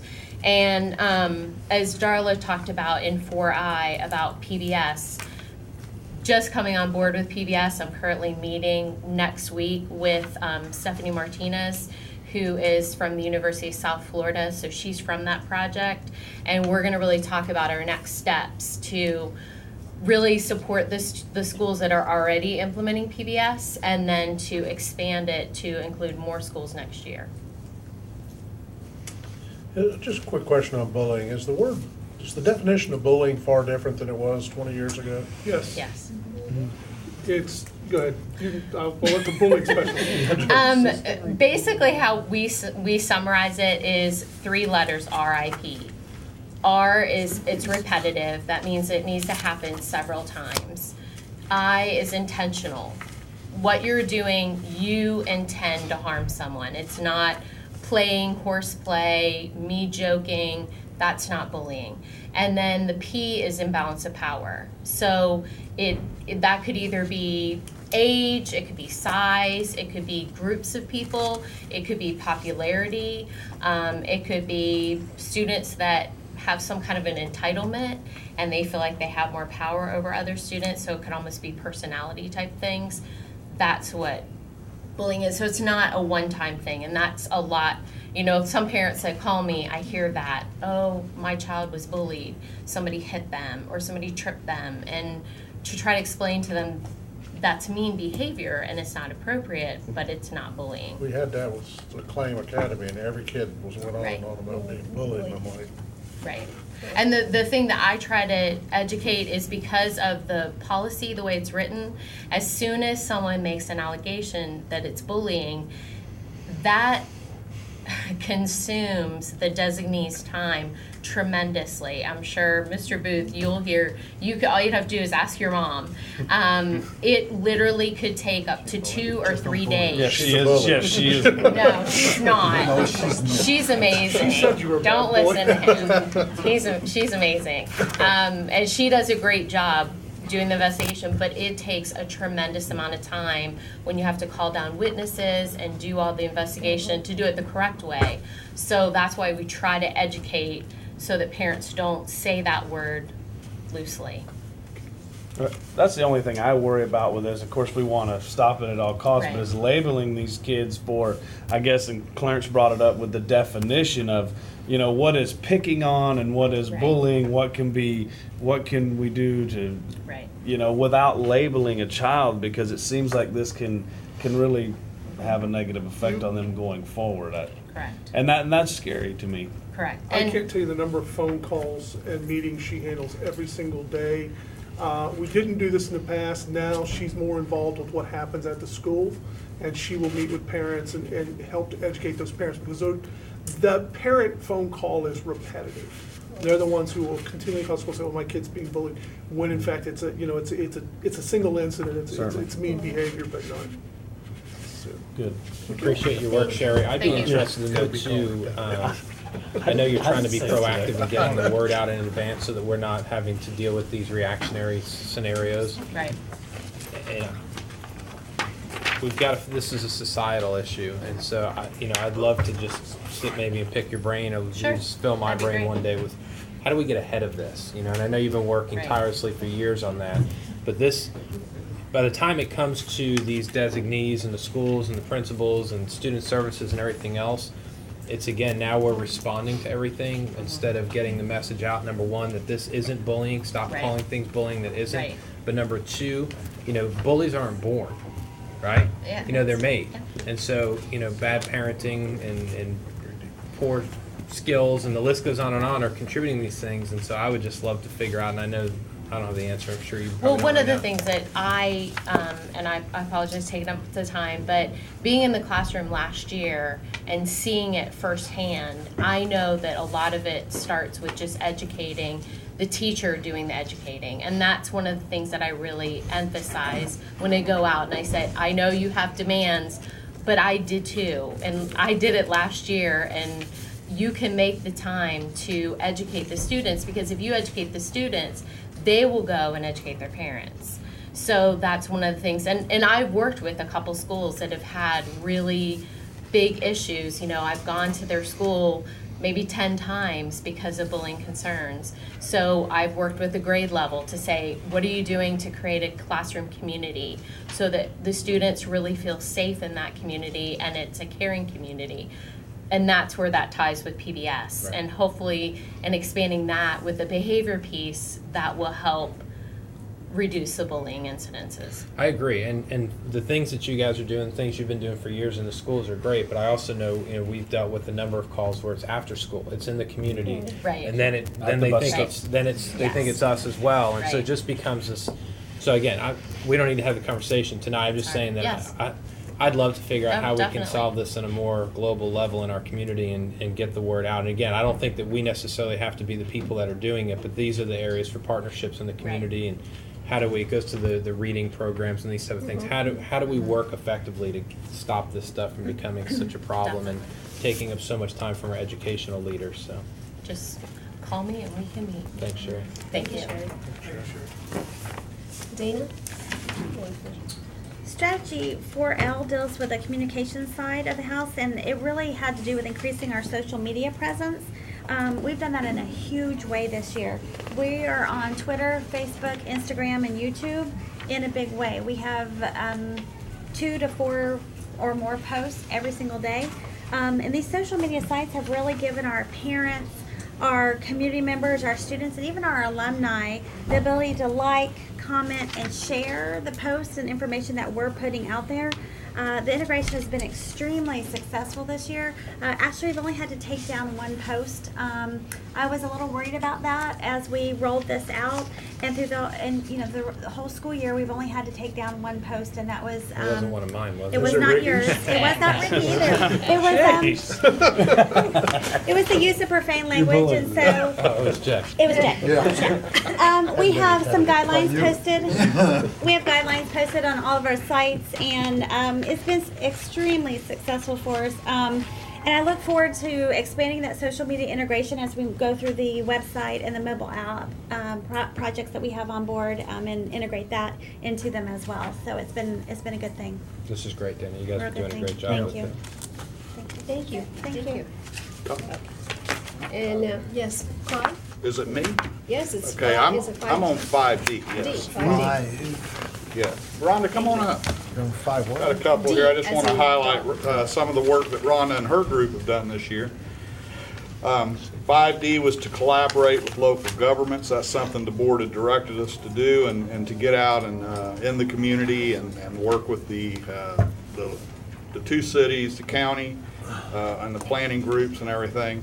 We give you a pretty defined definition over to the side, but you know, it really all goes back to those relationships that Rhonda and the planning group have been able to establish. We became more involved with growth management, which is the chamber. And we certainly have worked hand in hand with them throughout the whole impact fee study. And yeah, we're on different sides of it, but you know, at the end of the day, it's a good collaboration, and there's a lot of benefit to working with that group because they have the resources. They cover all the industries that are in Osceola County. So it's a good thing to have. Even though they're biased. Well, they're hey, Clyde's biased too from this side. So I mean, you know, so we come to an agreement. But you know, I have to say, with the support of Ms. Luciano and the board this year, of giving us the proper staffing that we needed to move the facility area forward, it's been critical. And I think you as we go through these next few goals, you'll see that we've really moved forward with it. Collaboration with the groups, like I said, we've worked with TWIG, the working group. That's through the planning groups meeting. We have met with developers. We've met with private industry on things. So I think we've got a real good start to that. And I think I know at the county and the city levels, we have a very good rapport with them. Beth Knight and David Tomac at the county, and then Mr. Steigerwall and his group, and what Dennis Ragsdale and St. Cloud and that group. Now that they've got Ted back over there from the county, so they've got a lot of good input. My next one that I wanted to talk about was 5J, and that was with Tom, actually. I think Tom might want to speak a minute about that, where we went in and worked on our capacity issues. That's been an ongoing strategy and a goal for the last couple of years. So you're going to begin to see that number kind of shrink down a little bit as we maximize our space. But you know, through working with you know, Clyde's team, you know, Rhonda, Mark, John, and Jason, you know, we go through and we identify the schools where we feel like we need some additional space, and we basically go out there and we open up all the doors and we start looking to see, you know, can we combine, is storage being used? If it's not, can we combine it with another classroom and yield some additional space?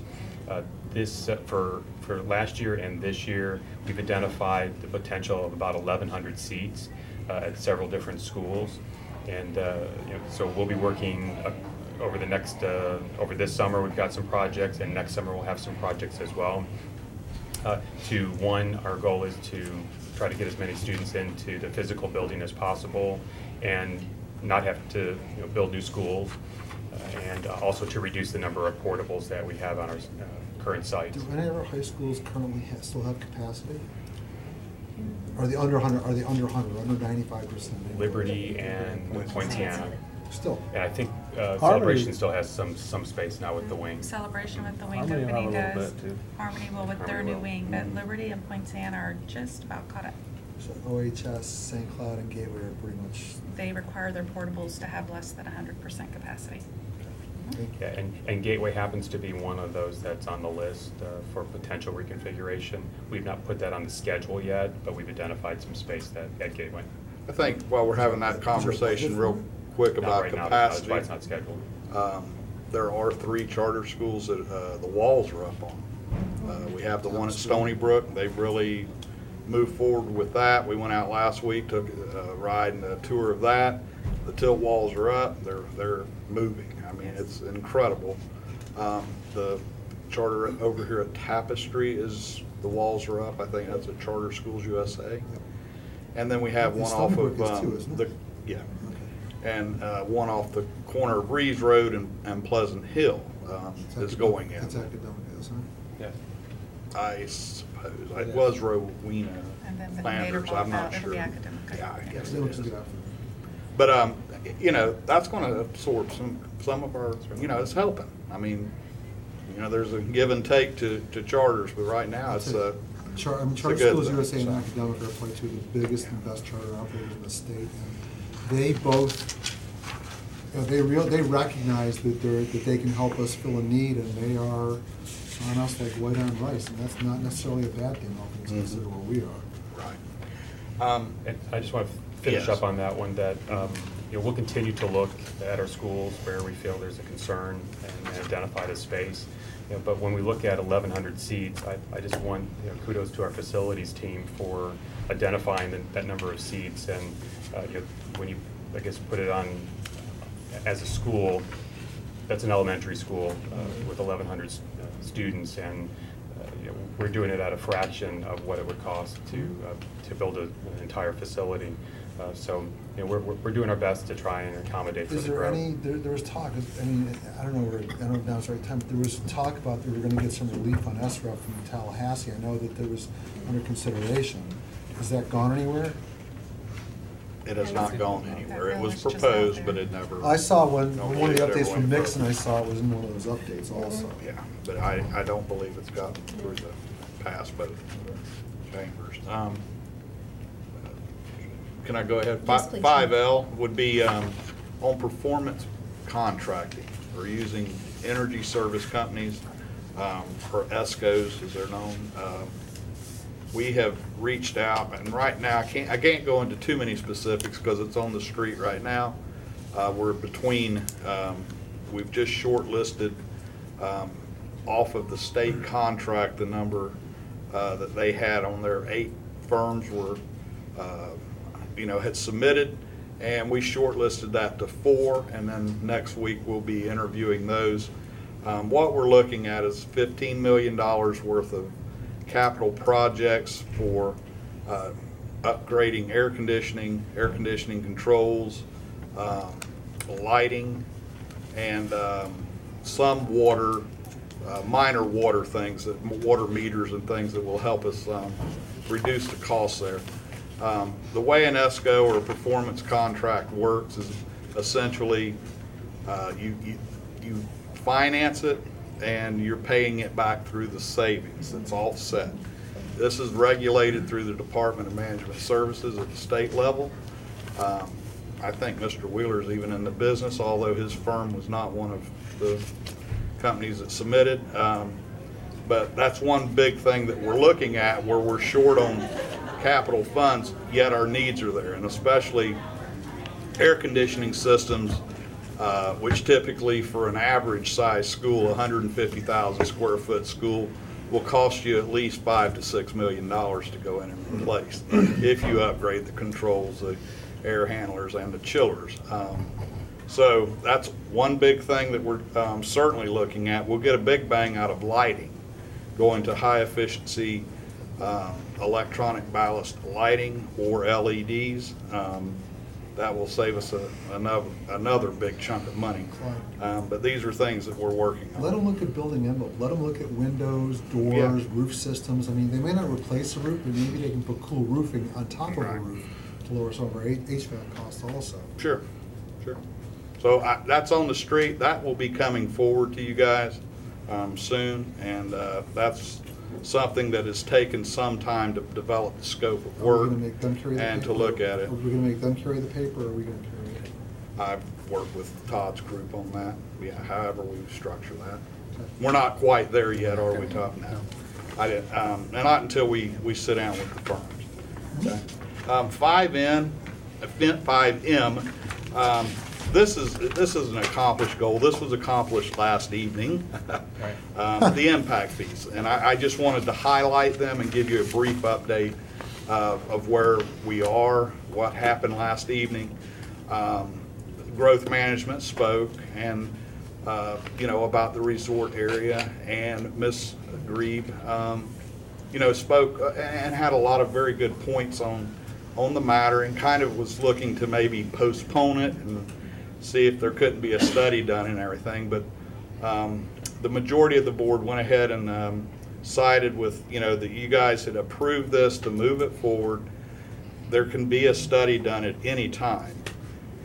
And that's how we, really addressed it. I have to say, Mr. Wheeler and Chris Crow from my office, Chris really is the one that works on the impact fees, or has over the years with Joe Johnson at the county. They both got up and did a good job of explaining it. And Jay, I thank you for that. It was a big help.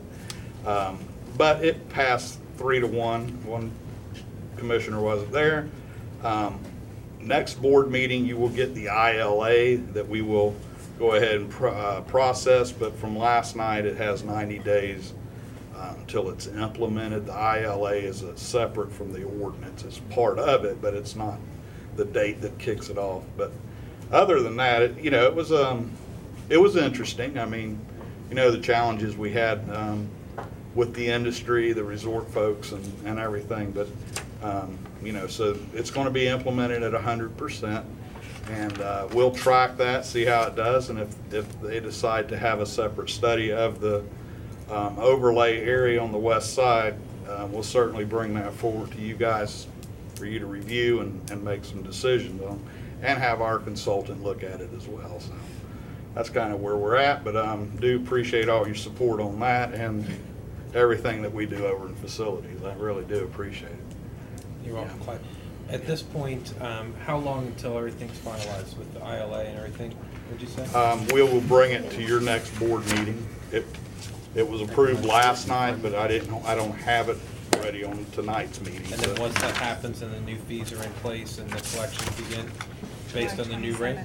On the new rate. July 27th. July 27th is when they go to the new rate. last night. Last night. All right, thank you. And we, there was some discussion about building permits that were, in that transition period. The way we left it, staff left it, is we will work with David Tomac and Joe Johnston, how they implement this new, the mobility fee. They were kind of phasing that in as well, that if you already had your permit, it would be at that rate versus when it's CO. Because that's when we collected at CO. Right. But if they've got the permit in that 90 days, it would be at that rate. And I think that's how we left it last night. At the current rate. At the current rate, yeah. Yeah, not instead of Right. waiting until they see it. Right. But it was a good process, and so appreciate all the help y'all. Thanks, Clyde. Thanks for your work on that. Thank you. Todd? And I'm going to take it back to 5C. Thank you, Rhonda. I'm going to touch on, Tom actually touched on this briefly before or earlier in the meeting regarding professional development. 5C, Todd? Yeah, 5C, so. With our assistant principals, what we've been doing in the budget department is we tried to build something that was very interactive, and that's the goal, to getting people to learn new material.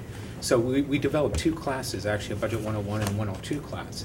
And you can see, this is like the Budget 101, but it's the guide for the interactive discussions that we have when we're having those meetings with the assistant principals. But also, we try to take on the opportunity to do some job shadowing too with our assistant principals as time allows, especially with them and on our end. That's all I really wanted to say on that. I'm going to take you to 5E, please. Well, one of the things that Mr. Weishauer has been so adamant about, and I so strongly agree with this, and I was challenged with this as far as how can we get the information out there to the public so they can really understand and easily pull down the information. What we have on the finance website is we actually have the district's financial statements, our annual financial reports, our comprehensive annual financial reports, our budget documentation. And within those documents, we try to provide narratives to try to walk people through so they can understand what they're looking at. One of the things that we actually did this year that was really exciting is we automated our accounts payable system. We're about 90% off of paper. And what we did then by doing that is we can now, the public can actually query all the vendors that we have They can look at POs that we issued by year. They can look at invoices that were issued by that vendor, and also payments that were made to that vendor. That's all public can access this information and pull it down without having to request a public records request for this information. So as one of the big things that we did this year, and that was actually a fun project to work on. I couldn't have done it without one of my our amazing programmers, Ken Zielinski. I just have to give him kudos. The guy is brilliant at connecting the dots here in the district. The next thing is streamlining business operations. This is one of the things that I'm very passionate about. And I'm not too fond of filling out paper forms, such as this, and then having several copies of this, where one goes to payroll, one goes to HR, one goes to risk management, for them now to take this information and key it back in. So one of the tasks that we've been challenged in working with our HR department is to actually automate a lot of these, and we call them employee action forms. And it could be from a name change to a transfer by moving from one location to another location, an upgrade for an employee. All that's done, even a budget change. It's all done on this little piece of paper. You wouldn't believe this little piece of paper travels all over the district, because you need this administrator's signature on this end, this one over on this end, and what we're doing is we're automating the process and streamlining the business operations. So it effectively talks to our business enterprise system. Okay. So that's one of the things that we're currently working on right now. We have something in the development area there that we're testing right now. 5G, beyond existing and recurring state and federal grants. That was, and thanks to Lizette for letting me borrow Kim Beekman. She's great at what she does. She effectively went out and she hit this goal where we applied for 16. We were awarded for 12 competitive grants, as compared to last year. A total of 9 competitive grants were submitted, 2013-14. These grants, and as a comparison to other districts, I'm just going to use Orange for example. We have one grant writer here in this district, and Orange County has 4 grant writers. Well, we were awarded 12 grants, and Orange County was only awarded 9. And the amount that we were awarded was about $2.6 million. Orange was so far awarded only about $2.8 million. So that's kind of a comparison, and that was something that we challenged ourselves with to bring more money into the school district. So if you had another grant writer for $5 million? I don't know if I can. I don't know if that would be the case. But the type of grants that we're applying for, Mr. Wheeler, they're all dependent too on the number of schools that you have, the departments, and all that stuff. Criteria. Each grant's got stands on its own. Are the grants covering things that we were doing anyway? Were they supplement us, or are they absolutely new projects that we had not budgeted? These are new grants that we go out and apply for. Yes. But what is it paid for? Is it paid for projects that we were already had budgeted, or is it a totally new project? It's new. And it could be something that was awarded last year, but we have to go ahead and reapply for it again this year. And that's all those federal funds like 21st Century, and some of the larger ones, even the smaller grants of I think 1,000 we were awarded for Central Florida Hotel and Lodging Association. But it's the effort that we're taking to do that, and to go out and try to get some more money into the district. Implementing, one of the things that we're looking at right now, and this is really based on, it was 5H, it was based on the Auditor General's confusion with, and able to reconcile internal accounts purchases with regular general fund purchases. So what we did then is we wanted to go out and look at an internal a purchasing card system that we could actually produce more money. For every dollar that we spent, it would generate some money back to the schools' internal accounts. So that's what we're challenged here with this particular goal. And we're currently working on this right now. 5I, fully implement the online vacation and sick leave system. That was similar to what I just showed you with that little piece of paper, where if an employee wanted to take a day off, they had to fill it out, and after they fill it out, the administrator had to approve it, went to the secretary, then the secretary had to key in the information, and so we automated that whole process, the vacation and sick leave I think it system. makes it too easy for people to take a day when they're really not sick. I like the idea of someone's got to call and talk to the boss. They still have to call in. Okay? They still, That's an automated system? Yeah, and then. they still call. An automated system. No, they call the secretary. You talk to the principal? Or, no, not the principal. I would have to talk to the principal. Principal secretary. And then for most of us, before you take a vacation day, we would ask our Have a conversation. Supervisor if we could do that. And then what we're doing is 5K real quick, just kind of wrap things up here. We're continuing to monitor the bond market. Right now, we refunded the 2004 series for $1.23 million net present value savings. That was done through a private placement. We still That was have, done this year? Yeah, When was that done? that was done at the beginning of the year. That was done in November, December, right around that time. And now we're looking at refunding the 2005 and 2007 issues. And board members, that's all I have. Thank you. Now, this is the end of all of the strategic plan that was created last year. And there are still some areas that are yellow because they're pending data that we have, but we should have that, hopefully, most of it done by the end of the school year. And just want to say thank you to the staff because there is a lot of work that goes into it in creating the strategic plan and then ensuring that we actually comply with this. So, limited in time, I'd like to offer you what we have created now for the following year. And we would really appreciate it if you would take some time and go over this and also indicate to us if there's any other areas that you think we should add to this. In our conversations today, there were a couple of things that you mentioned and I jotted down and I know that the team jotted down themselves. But if you just look at this briefly, you will find that we have started already with goal number 1 in all of the academic areas. And it consumes most of this particular document.